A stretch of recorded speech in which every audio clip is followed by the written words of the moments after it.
y se unen porque el día de hoy vamos a platicar sobre recorrido hacia la hiperescalación, análisis de una transacción, cómo hiperescalar con Amazon API Gateway y DynamoDB. Lo que queremos responder es simple, cómo diseñar para la escalación. Y el día de hoy tenemos como presentadores a Javier, Arturo y su servidora. Comenzamos con la introducción de Javier, por favor. Hola, ¿qué tal? Buenos días y buenas tardes. Soy el doctor Javier Navarro Machuca, el CEO y fundador de IOConnect Services. Gracias, Javier. Arturo. Claro que sí, muchas gracias, Larisa. Arturo Moreno, yo trabajo en Amazon Web Services y soy arquitecto de soluciones. Estoy basado en la ciudad de Monterrey. Gracias, Arturo.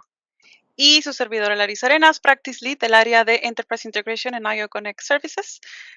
Y hoy les vamos a platicar un poquito sobre IOConnect Services y entonces nos vamos a ir sobre nuestro caso de estudio. En IOConnect Services somos una empresa de consultoría en tecnologías de la información.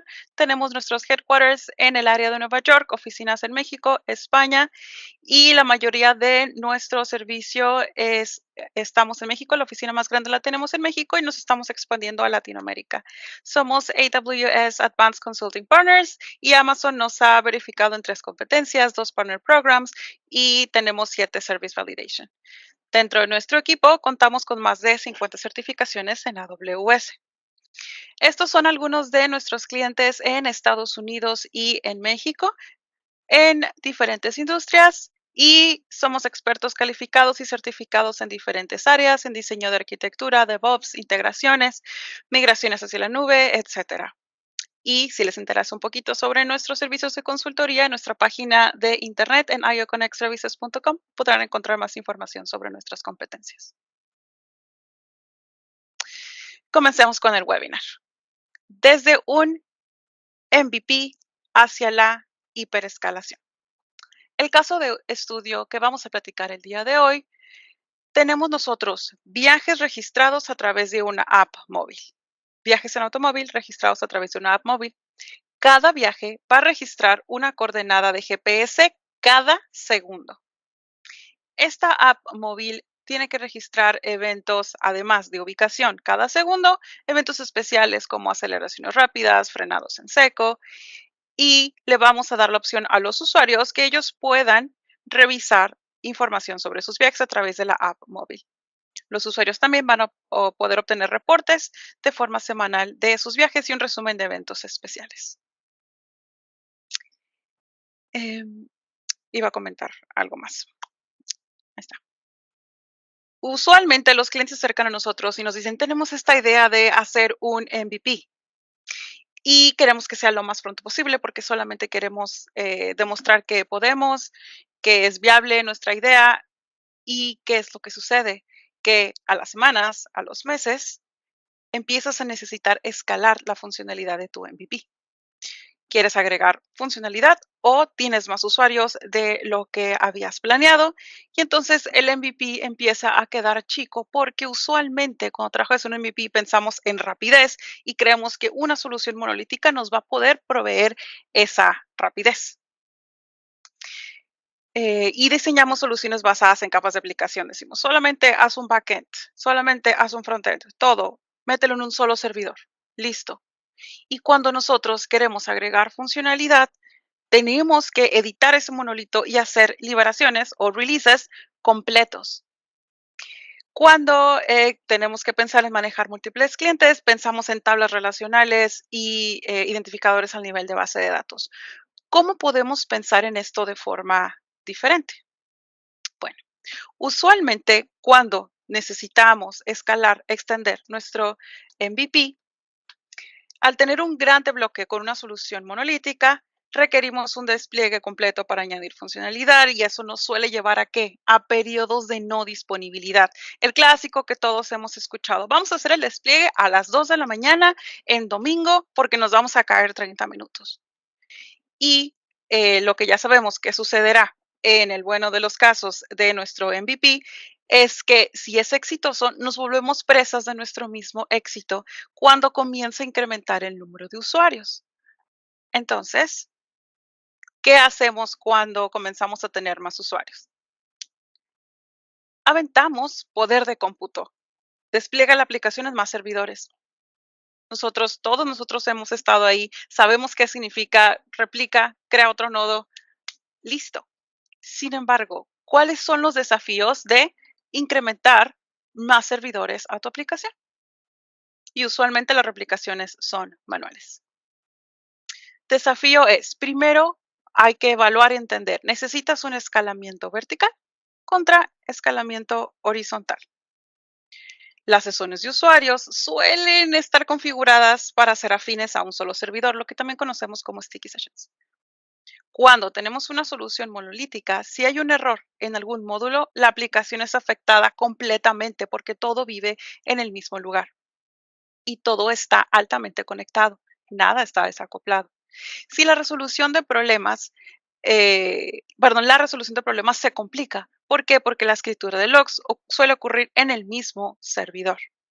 Lo que habíamos comentado, incluso si nosotros agregamos más poder de cómputo y queremos escalar agregando más nodos, seguimos teniendo la opción de que los despliegues nos pueden causar periodos de no disponibilidad.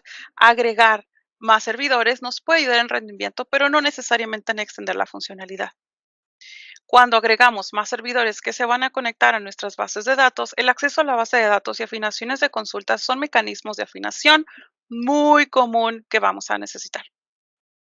Cuando nuestra app empieza a tener más tráfico, puede comenzar a bloquear el acceso a la aplicación, causar pérdida de información, hacer la detección de errores más compleja y también la resolución de los problemas.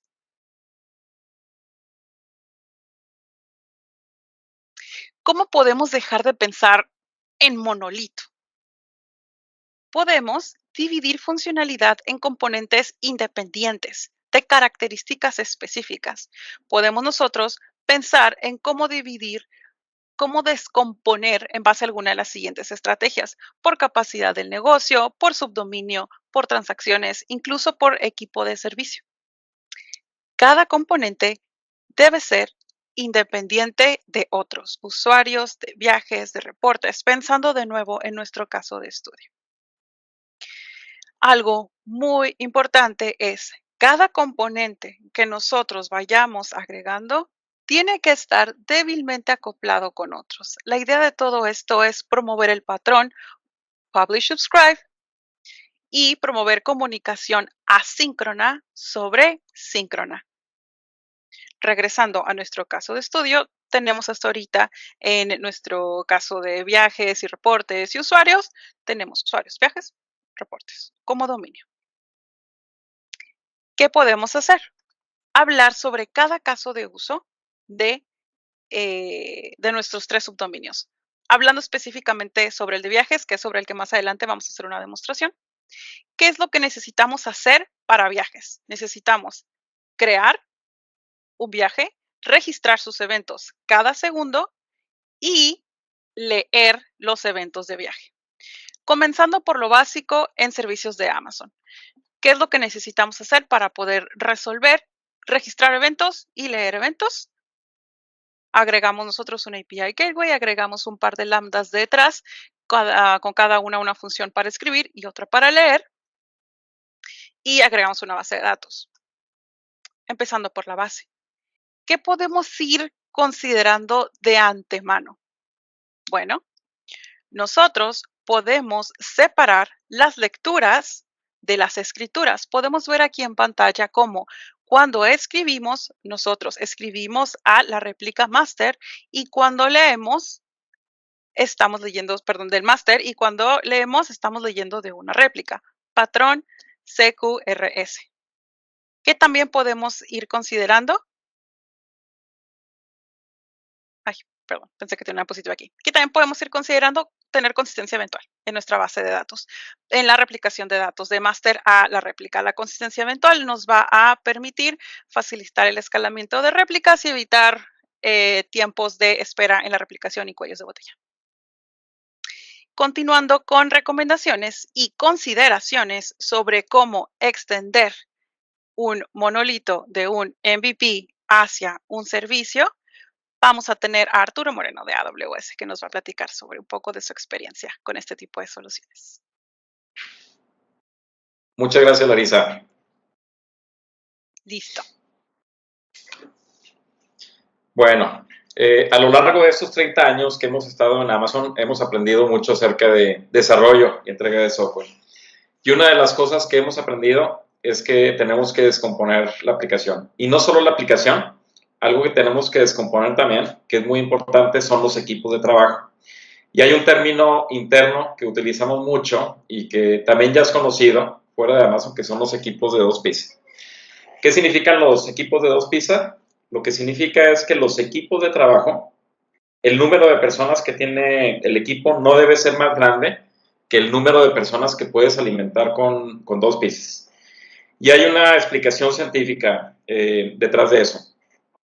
Hay un término conocido que se llama la ley de Conway, y lo que dice la ley de Conway es que cuando las organizaciones empiezan a crecer, los sistemas o sus aplicaciones empiezan a imitar las mismas estructuras de comunicación que hay internamente en las empresas, que no siempre son muy efectivas. ¿Por qué? Porque a veces un equipo tiene que pedir un permiso a otra área y esa área a lo mejor le toma tiempo responder, y eso hace que el desarrollo sea lento y no sea ágil. Segundo, tenemos que automatizar todo. O sea, las tareas manuales no escalan, el tramo de control se hace más grande y el margen de errores es mayor. Entonces, cuando yo tengo una lista de 157 pasos que tengo que hacer de manera manual para replicar o clonar un ambiente idéntico, ahí hay mucho margen en el que me puedo equivocar. Entonces, uno de los principios es automatizar todo. Lo tercero es, si bien aquí dentro de Amazon damos muchísima libertad en temas de el lenguaje de programación que pueden utilizar para los desarrollos, cada equipo lo puede elegir libremente. Sin embargo, sí tenemos herramientas estandarizadas porque esto nos ayuda a que cuando empecemos un proyecto nuevo, la puesta en marcha sea más rápido y todos empecemos en el mismo lugar. Y como cuarto punto, al tener herramientas estandarizadas, estas herramientas nosotros las hacemos pensando en todos los temas de seguridad y buenas prácticas. Entonces, estas ya tienen ciertas guías o tirantes que nos mantienen alineados en temas de políticas de seguridad. Y lo último, más importante, es así como automatizamos el despliegue de aplicaciones, también la infraestructura es necesario automatizarla. O sea, todo tiene que estar como infraestructura, como código. Adelante, Larisa. Bueno, ¿cómo estábamos antes, hace 30 años? Nosotros usábamos estábamos organizados de la manera, muy parecido a la manera que era muy tradicional o común en esa época. O sea, teníamos una organización con muchísimos desarrolladores y teníamos un solo pipeline para la entrega de software. Entonces, ¿qué ocasionaba esto? Que se acercaba la ventana de cambios o la ventana de salida de producción y yo llegaba con una pila de un montonal de cambios, se corría el pipeline y a las 2 semanas nos dábamos cuenta que algo no funcionaba muy bien, entonces teníamos que esperar hasta la siguiente ventana de liberación para hacer ese cambio. Entonces, ¿qué fue lo primero que hicimos? Primero separamos la organización en equipos de 2 pisos de desarrolladores. Después lo que hicimos, adelante, siguiente, separamos la aplicación en microservicios. Entonces, cada equipo es dueño de su microservicio y no depende, puede trabajar en paralelo de los otros equipos. O sea, uno no tiene que esperar a que otro equipo termine. Cada uno puede correr su pipeline de manera independiente. Y aquí hacemos cambios pequeños más frecuentes y cada equipo es responsable de sus pruebas, de su seguridad y de si algo sale mal se puede regresar a una versión anterior. Adelante, Larisa. Entonces, cada equipo es dueño de su microservicio, es dueño de planearlo, es dueño de asegurarse que sea seguro, es dueño de asegurarse de que tenga el rendimiento esperado, el desempeño esperado, que sea escalable y todas las etapas del ciclo de vida de su despliegue. Ahora la pregunta es, ¿cómo es que un equipo tan pequeño puede hacer todo esto, ¿no? Sin otras áreas más grandes como infraestructura, control de cambios, control de calidad? Bueno, lo que tenemos son aplicaciones modernas y parte de lo que se busca es que primero utilicemos tecnologías que sean serverless o que esté basada en contenedores. Esto es para que los equipos solamente se preocupen en la lógica de su negocio y no tengan que preocuparse por la infraestructura. Todo se comunica a través de APIs. Entonces ya hay una manera establecida de cómo le voy a hablar al otro microservicio y cómo espero que me vaya a dar la respuesta. Y segundo es que hacemos cambios pequeños, pero más frecuentes. Entonces, en contraste con lo que explicaba hace un par de slides, en vez de tener una pila de cambios y esperarme a ventanas cada trimestre, aquí se hacen cambios diarios y muy frecuentes. Y todos los microservicios tienen que estar pensados en que sean escalables globalmente, que sean tolerantes a fallas. Y aquí voy a dar unos ejemplos. Por ejemplo, tenemos un servicio que se llama Code Pipeline, que cuando lo diseñamos, lo diseñamos para uso interno en un principio. Después nos dimos cuenta que podía servir para clientes y ahorita miles de clientes lo usan alrededor del mundo. Y esto nació tal cual, como un servicio internamente con un equipo de 2 pisos. Adelante. Y bueno, algo que es crítico y clave para que esto funcione y que es parte de los pilares de nuestro framework, de Well Architected Framework, es que tengamos métricas y que podamos estar teniendo observabilidad y monitoreo de nuestras aplicaciones. Y que de hecho más adelante en las diapositivas que están preparadas vamos a hablar un poquito más acerca de las métricas. Vamos a dar ejemplos de métricas. Primero tenemos métricas de negocio, es decir, oye, ¿cuántos usuarios tengo o cuántos usuarios nuevos estoy teniendo al mes? ¿Cuáles son los horarios a los que se están conectando? ¿Cuándo tengo mayor tráfico? Algo que también ponemos mucha atención en Amazon es la retroalimentación de nuestros clientes. Siempre estamos tomando retroalimentación de ellos y viendo cómo es la experiencia y si están contentos con la aplicación. También tenemos métricas operativas, es decir, oye, ¿cuántos errores tengo o cuántos despliegues fallidos he tenido cuando hago mis liberaciones a producción? ¿Cuál es el desempeño de mi aplicación?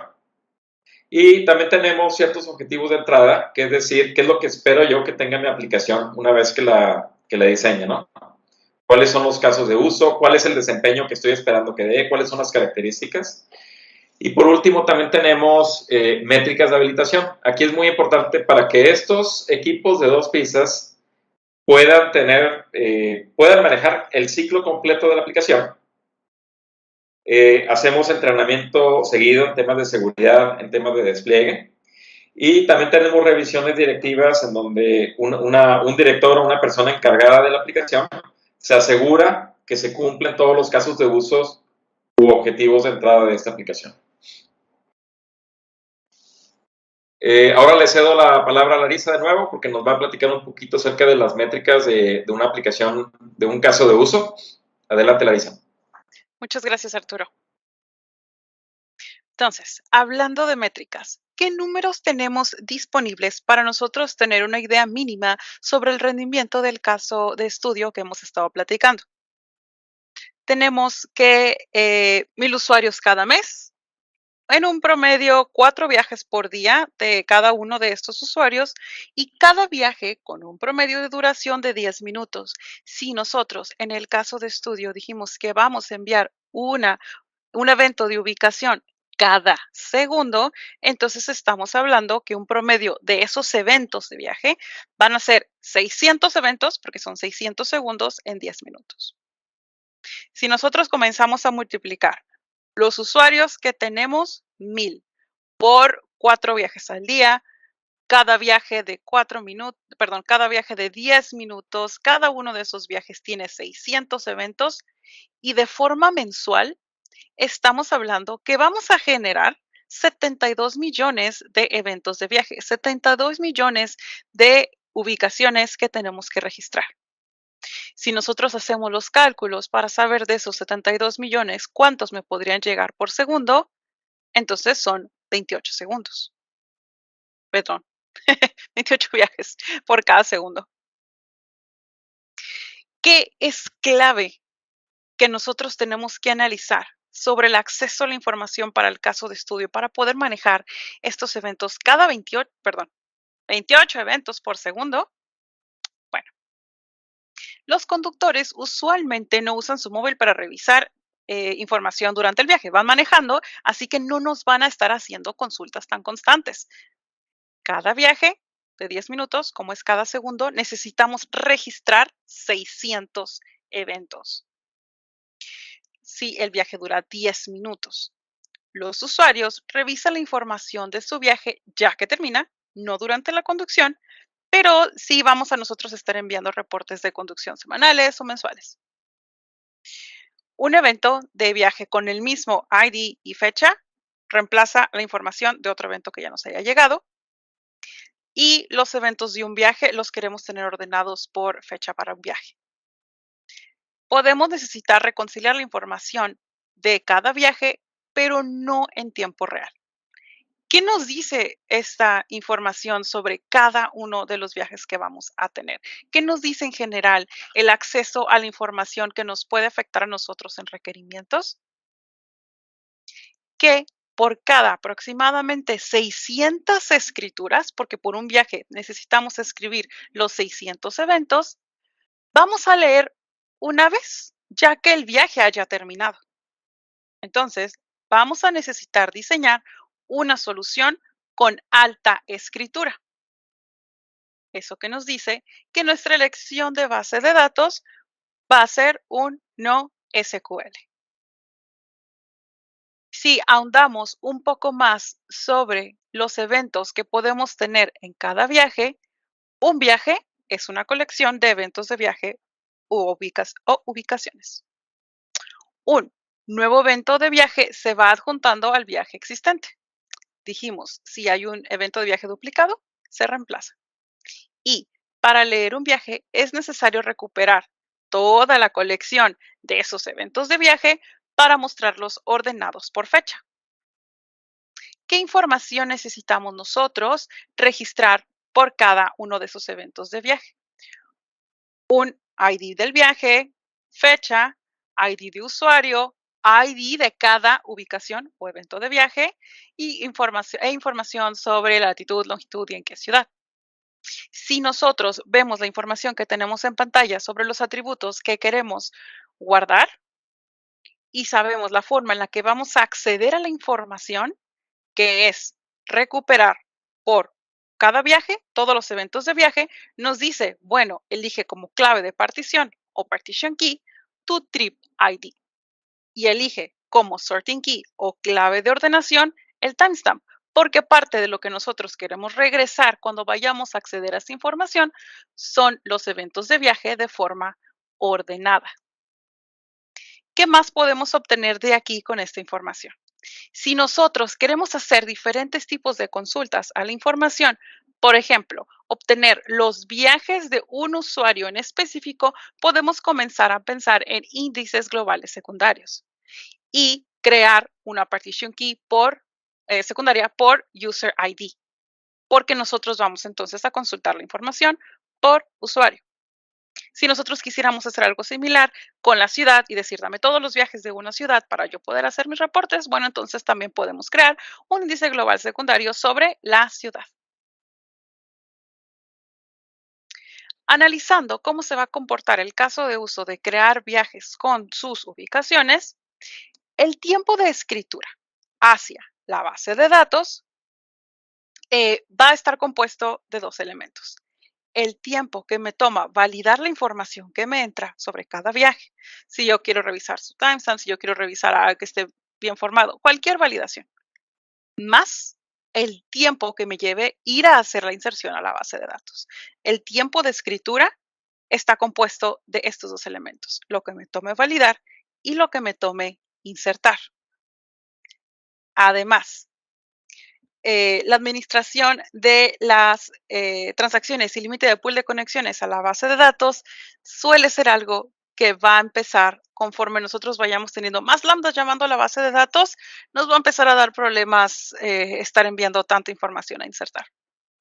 Así que, ¿qué podemos hacer para mejorar la escritura hacia la base de datos? Vean aquí como ya introdujimos Data and Delivery Streams. Vamos a hablar de qué es esto. Las peticiones que llegan a la lambda de validación pasan por su proceso ahora de validación. Vean cómo hemos descompuesto los dos elementos, las dos actividades que ya sabemos que vamos a tener que hacer, validar y escribir, en dos lambdas separadas. ¿Por qué? Porque las validaciones que lleguen, perdón, las peticiones que lleguen a la primera lambda pasan por el proceso de validación y después van y se delegan al stream. No van e insertan. Su única responsabilidad es recibir, validar y delegar al stream. No se conecta a la base de datos. Entonces, nos olvidamos de ese tiempo que nosotros estaríamos esperando hacer el viaje a la base de datos, a la inserción.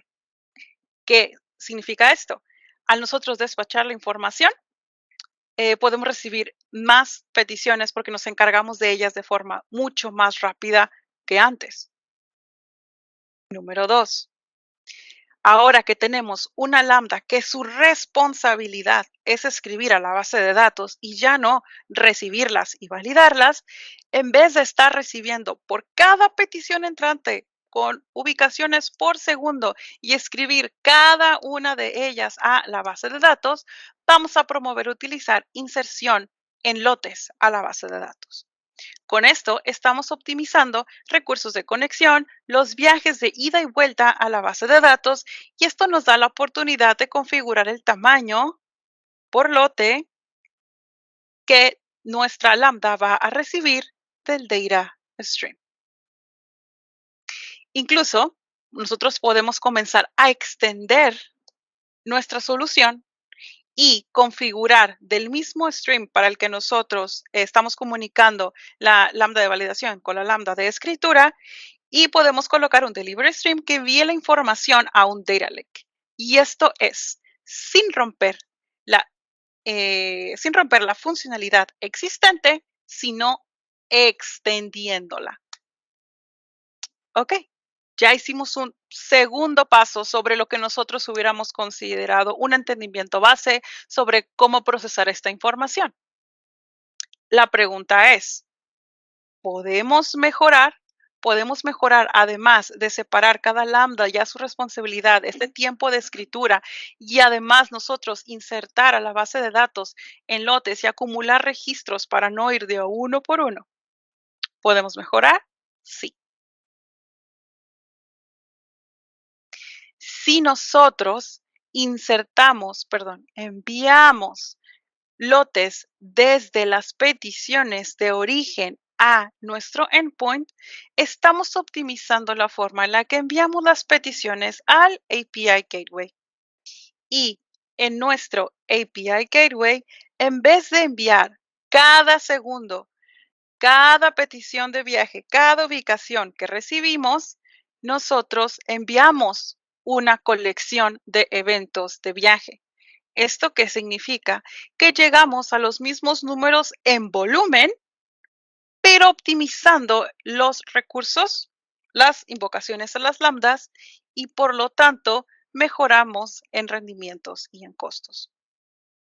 Y para verlo en acción, esta solución, vamos a ejecutar una demostración a cargo del CEO de IOConnect, Javier Navarro. Sí, muchas gracias, Larisa. Si quieres, vamos al demo. Y acá están los dashboards. Y si quieres, vamos ejecutándolo de una vez y Así mientras es. vamos colectando información. No más ve al dashboard, nomás para mencionar que que no ha habido actividad. Y esta información, bueno, el demo en tiempo real va a generar todo desde, como le llaman, cold start, ¿no? De un comienzo frío. O sea, no hay ningún recurso actualmente disponible para recibir ninguna de nuestras llamadas, que en caso de cuando tienes un evento de hiperescalación, por ejemplo, de que cuando haces un deployment de un nuevo producto o anuncian algún tipo de funcionalidad y esperan demasiado tráfico de los usuarios, pues muchas veces es muy difícil predecirlo, ¿no? Pero tú sabes cómo puedes, cómo se puede el sistema adecuar y cómo se puede comportar ante estos eventos que no son tan predecibles. En ocasiones sí son, en cuestión de, por ejemplo, si eres en un e-commerce y tienes el Black Friday o el Cyber Monday, sabes que esas fechas vas a escalar demasiado, pero en otras ocasiones, si algo se hace viral, es difícil saberlo. Entonces, vamos a ejecutarlo, Larry. Les voy a mostrar aquí cómo el reporte va a estar limpiecito antes de ejecutar. Y que van a ser 200 usuarios. Sí, Requests. lo que vamos a hacer aquí es, lo que dice esta prueba es que vamos a utilizar 200 hilos, o sea, simulando usuarios, pero en donde cada usuario va a estar por un periodo de 5 minutos ejecutando múltiples envíos a la base, a la plataforma. Ya empezó, ¿verdad, Larry? Sí. Ok, perfecto. Aquí vamos viendo cómo se va incrementando la información. Actualmente lleva medio minuto corriendo y podemos ver que el throughput que está soportando la solución son más de 1200 transacciones por segundo, que es un throughput demasiado elevado, o sea, bastante robusto. Y podemos ver en el ejemplo en el payload, Larry, para mostrar que estamos enviando. Aquí, por ejemplo, hicimos el envío de 5 eventos por request, ¿vale?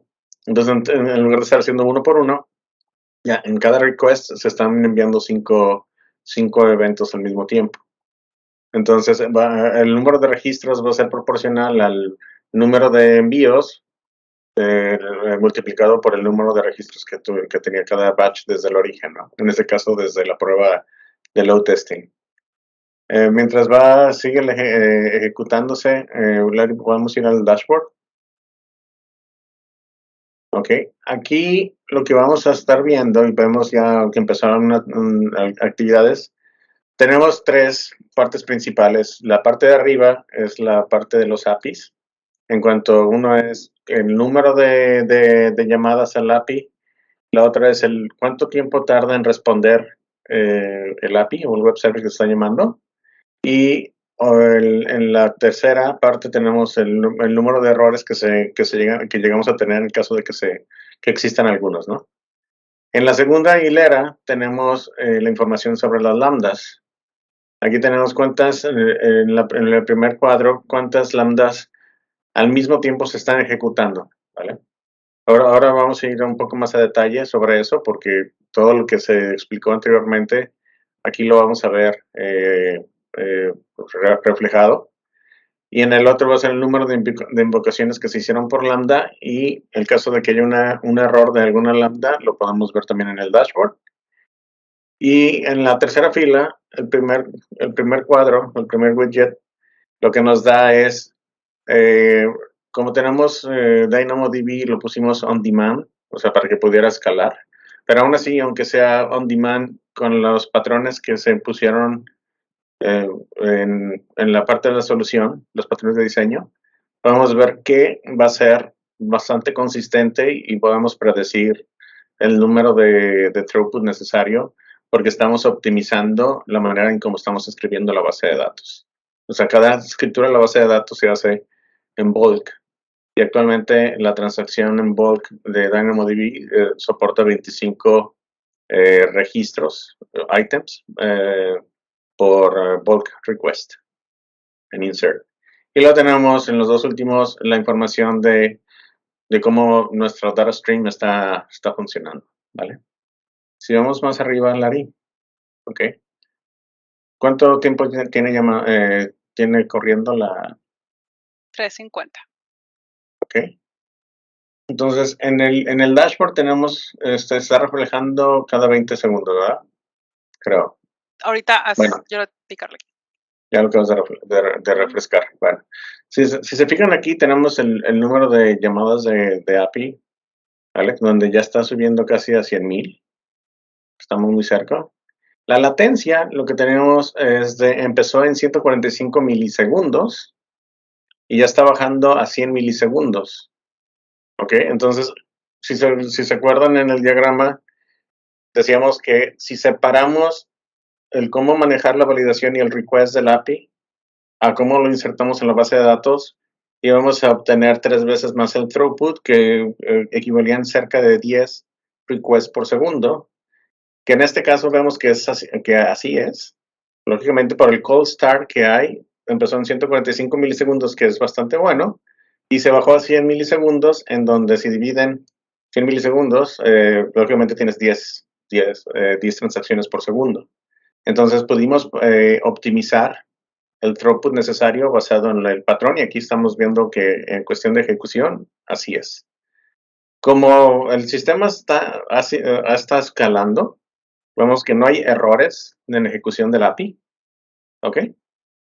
Y luego podemos ver en la lambda de abajo, ahí tenemos, si se acuerdan, la cuestión de separar las lambdas era, vamos a darle más lambdas a que reciban request y menos lambdas a escribir a la base de datos, porque eventualmente consistente se va a escribir en la base de datos, ¿no?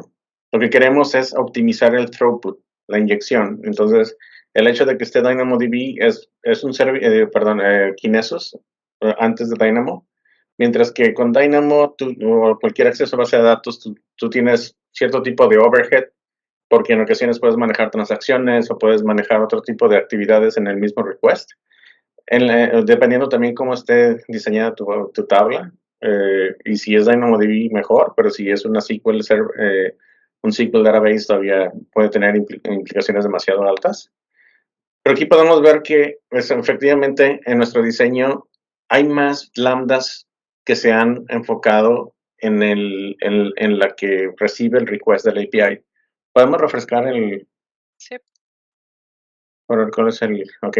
Y si se fijan, ha sido demasiado consistente. O sea, se mantuvieron las lambdas, estuvimos que eran aproximadamente 157 lambdas que se generaban para recibir. Entonces, si tenemos 157 lambdas que pueden recibir 10 requests por segundo, pues ya tenemos la idea de cuánto fue nuestro throughput de esa manera, ¿no? Y en el caso de la que escribe a la base de datos, si se fijan, requería un número más bajo, que nada más requería 40 lambdas por segundo, si quieres poner el cursor encima de la línea. Que podemos ver ahí que en aproximado en promedio fueron de entre 40 y 42 o 43 lambdas. Entonces ponemos nuestra capacidad de default de las lambdas son 1000 lambdas concurrentes que puedes correr por cada segundo en tu cuenta en Amazon Web Services. Entonces, no hay necesidad ni siquiera de incrementar los límites y podemos tener throughputs cercanos a los 1500 transacciones por segundo, y estamos utilizando ni una quinta parte de la capacidad que tiene por default, ¿vale? Yo he estado en soluciones en donde se tienen que incrementar todos los límites porque las lambdas están súper ocupadas o tienen lambdas y otros recursos haciendo batch o haciendo otro tipo de cosas en los cuales consumen demasiado y alcanzan los límites de una manera muy, muy rápida. En este caso lo estamos optimizando bastante. En el caso de los errores, tuvimos un 500 en la API, ¿verdad, Larry? Uno solo. Sí. Ahí podemos ver de cuál puede haber sido un error de transacción. Eso lo podemos ver. En un momento podemos darle un poco más podemos tracear cuál fue el error. En el caso de la lambdas no registró ningún error. Y si nos vamos al widget de Dynamo, ¿vale? Aquí podemos ver que las unidades de escritura, que es la línea naranja, fue muy consistente en toda la prueba. Era entre 22 y 23 unidades, aunque fue on demand, ¿vale? Que el hecho de que nosotros sabemos cuál es el throughput y podemos manejar el bulk insert, y luego también tenemos la parte de que en la suscripción de la lambda con el stream de Kinesis, pusimos podemos optimizar cuántos registros queremos que cada lambda maneje, y entonces esa lambda puede mandar a la base de datos información de 25 en 25.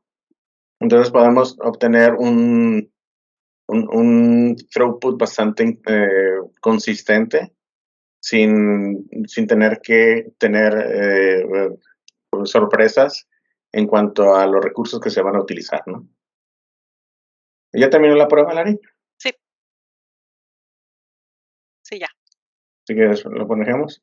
Vamos a ver los resultados finales. Si vieron aquí, alcanzamos cerca de 1500 transacciones por segundo.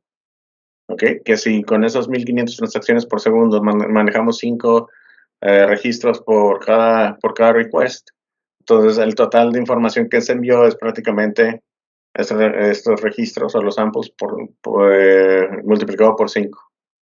¿Ok? Y si vemos el dashboard,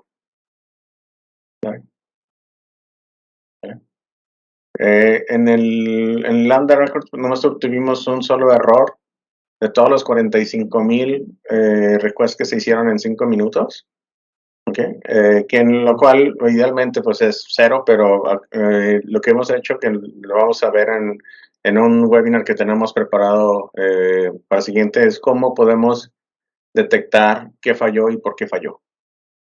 Okay. O si nos queda tiempo en el webinar, a lo mejor sí lo podemos hacer aquí, porque estamos escribiendo hacia X-Ray y estamos teniendo logs también en los cuales cada transacción sabemos que se está guardando y sabemos qué recursos se están utilizando y dónde y cuáles están usando más que otros, ¿no? Sí que, pasamos a la siguiente slide. Sí. Ya va.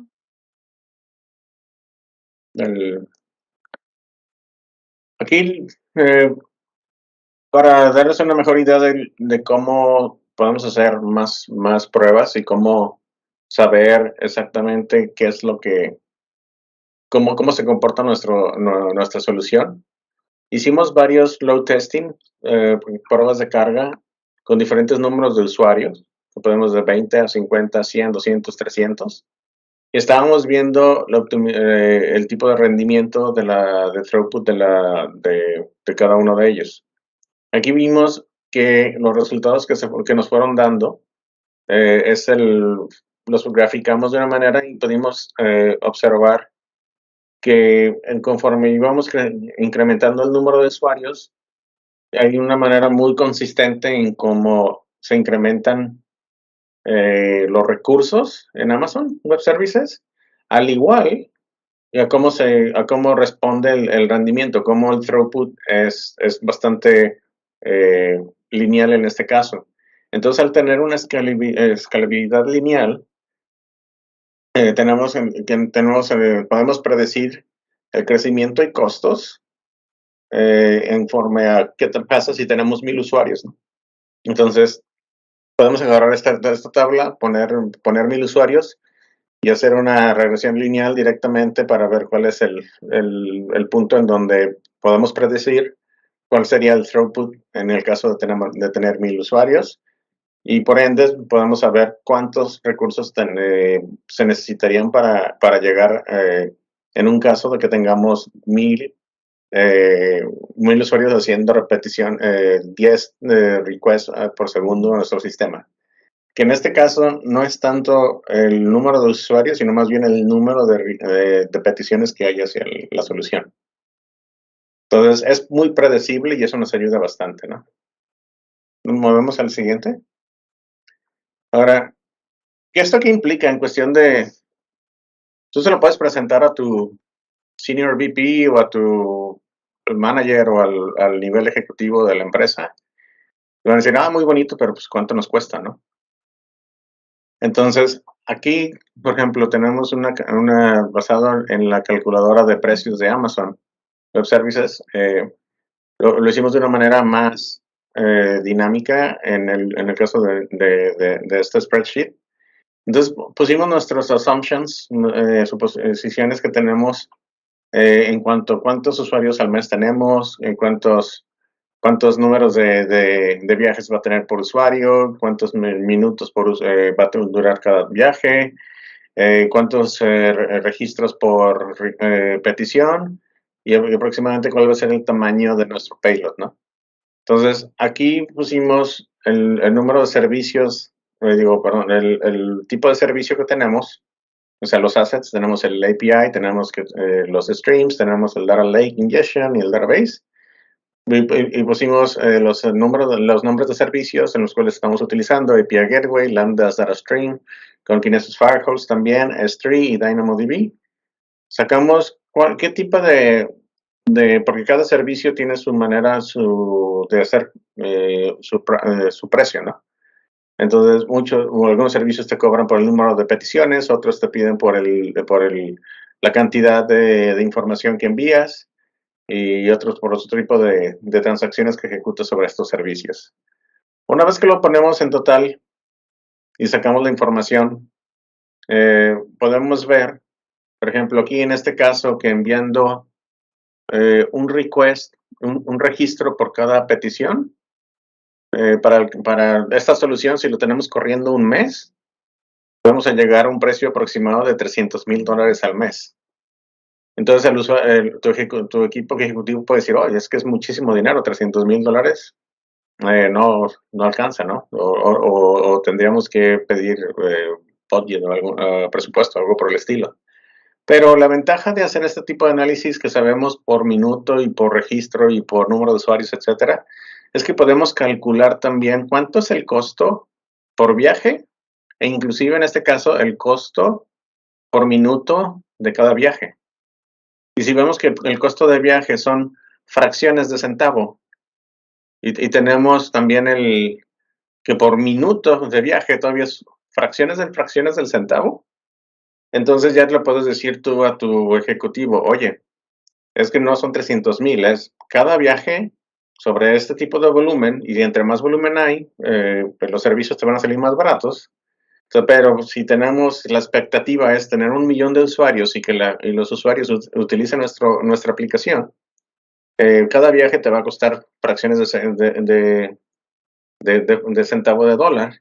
Entonces, los ejecutivos, inclusive el de producto y el de revenue y todos ellos pueden tomar la decisión de cuánto pueden cobrar por el servicio que van a dar, ¿vale? Entonces, a lo mejor tienes una suscripción de $10 al mes, pero nada más consumes $1 porque conduces muy poco, lógicamente va a tener un margen bastante alto, ¿no? Ahora, al tener ese tipo de calculadora, por ejemplo, y basado en lo que estábamos diciendo de manejar microbatches, si nosotros manejamos 5 registros por petición, de $300,000 se baja un poquito, casi en la mitad, ¿no? $146,000. ¿Qué quiere decir? Que aparte de que podemos meter más información, más registros, optimizamos el rendimiento, se utilizan menos lambdas, se utilizan menos peticiones a los servicios, por ende, baja el total de costo al mes. Entonces, bajas todos los costos a la mitad. ¿Ok? Por eso es importante hacer ese tipo de diseños y pensarlo desde un principio, porque tú ya puedes saber cuánto te va a costar las cosas, ¿no? Y va a llegar un punto en donde ya tienes que saber cuándo es el mejor punto óptimo, que es el balance entre rendimiento y costo. Porque, por ejemplo, si nosotros aumentamos a 10 registros por petición, el precio no baja tanto, ¿vale? Bajó de 146,000 a 123,000. Tienes un ahorro de como $20,000 aproximadamente, pero no es a la magnitud del 50% de 1 a 5. ¿Vale? ¿Por qué? Porque al final de cuentas tienes que tomar muchos registros que tienen que ser guardados en la base de datos. Entonces, mientras te optimizas las lambdas, ya no hay tanta optimización en el costo de DynamoDB. Porque al final de cuentas es el mismo número de registros y muchos registros que vas a tener que guardar, independientemente si aumentas los registros, el microbatch o no. Entonces, puedes tomar se pueden tomar decisiones de cuánto va a ser el batch, de cuál es el mejor, y hasta inclusive si puedes configurar en tus aplicaciones y en las plataformas el número de batch en cada petición, es lo más óptimo y eso puede ser tan dinámico y se puede ajustar dependiendo cómo vaya evolucionando el sistema, ¿no? Perfecto. Creo que tenemos 7 minutos más, entonces vamos a dejar un poquito más de tiempo para otros, para cerrar el webinar. Nos podemos pasar al siguiente slide. Ya el siguiente slide es Tenemos Q&A. Q&A. Oh, perfecto. Preguntas. No sé si tengamos preguntas. ¿Haya escrito alguien déjame ver en la sección de preguntas?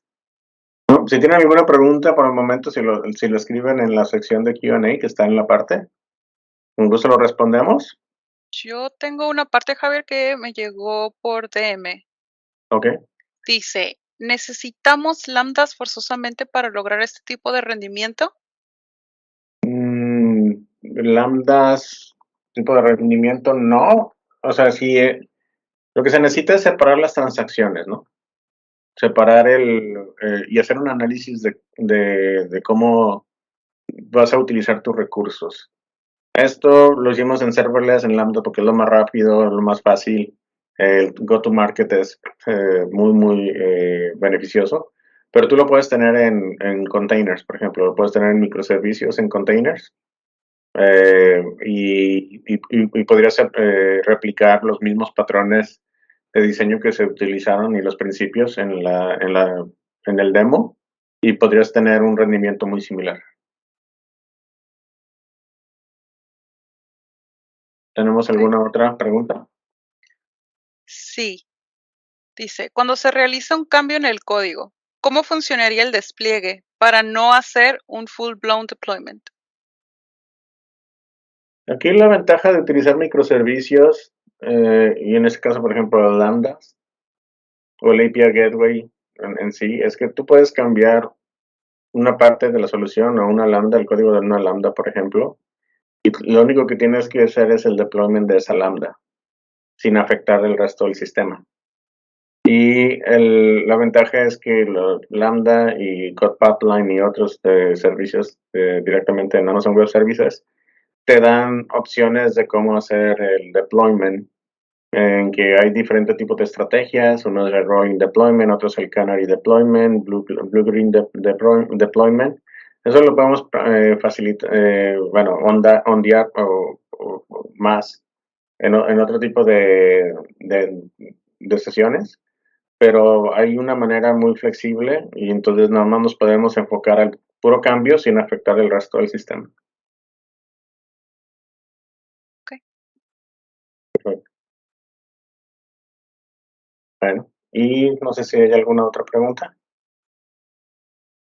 Tengo una última. Dice, ustedes comentaban sobre no manejar la información de usuario al nivel de una base de datos. Entonces, ¿cómo se manejarían las sesiones de usuario para la API? ¿Cómo se manejan las sesiones de usuario para API? O sea, mientras lo haces más stateless, que es sin estado, es mucho mejor. Entonces, lo que puede hacer es desde la aplicación, por ejemplo, mobile o desde la aplicación del usuario, tiene un contexto de la sesión del usuario. La plataforma puede ser agnóstica en cuestión de sesión.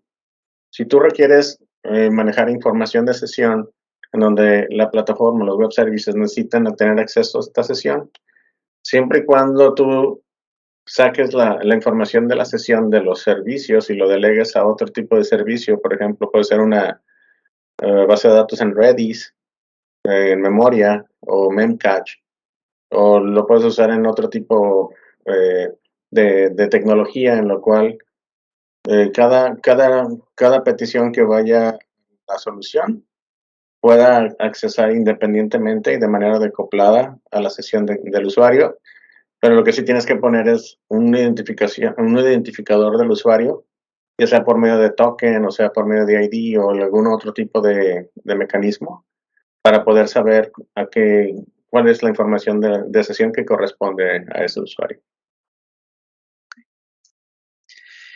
Y acaba de llegar uno por el Q&A. Arturo, no sé si sea una que tú quieras tomar. Dice, en el caso organizacional del equipo de 2 pizzas que mencionaron, ¿están tomando en cuenta solo a ingeniería, developers, QA, DevOps o toman también en cuenta miembros agilistas de liderazgo?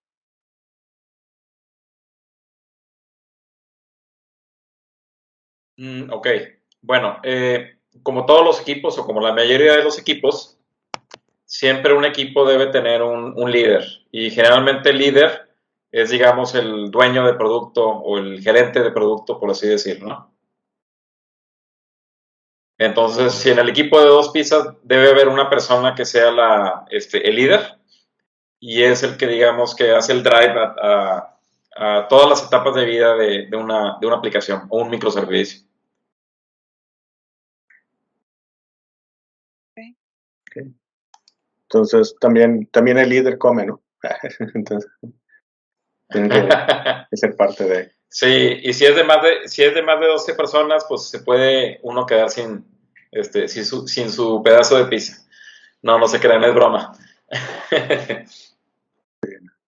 Okay.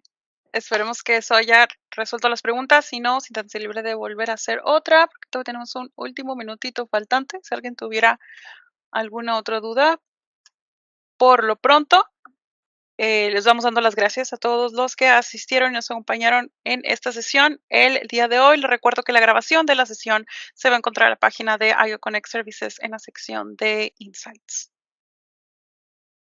Correcto. Muchísimas gracias a todos y estamos en contacto. Tenemos planificado hacer otro webinar que va a ser una secuela de este webinar en donde vamos a profundizar más cuestiones de aumentar funcionalidad de microservicios y cuestiones de CI/CD, de DevOps y estrategias para deployments. Así es. Pues muchas gracias Arturo, muchas gracias Javier y muchas gracias a todos por asistir. Gracias. Igualmente. Muchísimas gracias. Hasta luego.